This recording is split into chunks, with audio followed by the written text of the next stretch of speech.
city was once a vibrant hub of activity, a place where people came together to live, work, and play. But as the years went by, something changed. The city began to expand, its borders pushing ever outward like a cancerous growth. Suburban development sprang up like mushrooms after a rain, and soon the city was surrounded by a vast, sprawling metropolis.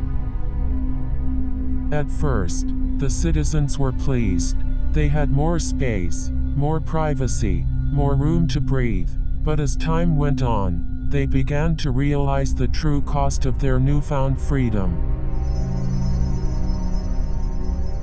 The city had become a wasteland, a place of empty streets and abandoned buildings. The very heart of the city had been hollowed out, replaced by endless rows of identical houses and strip malls. No longer were there vibrant neighborhoods filled with diversity and culture. Instead, there were sterile subdivisions, each one indistinguishable from the next. The citizens became isolated, cut off from each other by the vast distances between their homes.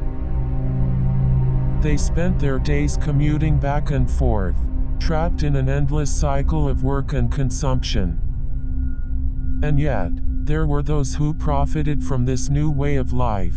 Developers and real estate moguls grew rich on the back of the suburban dream. They promised a better life, but in reality, they had created a nightmare. The city had been transformed into a soulless machine, churning out identical homes and empty promises. It was a world of illusion, a place where the boundaries between reality and fantasy had become blurred. People lived in their own private bubbles, surrounded by the trappings of a consumerist culture. They had lost touch with the natural world, with the beauty and wonder of the universe. In the end, the city had become a dystopia, a warning of what happens when we lose sight of what truly matters. The citizens were trapped in a nightmare of their own making, unable to escape the sprawling wasteland that surrounded them.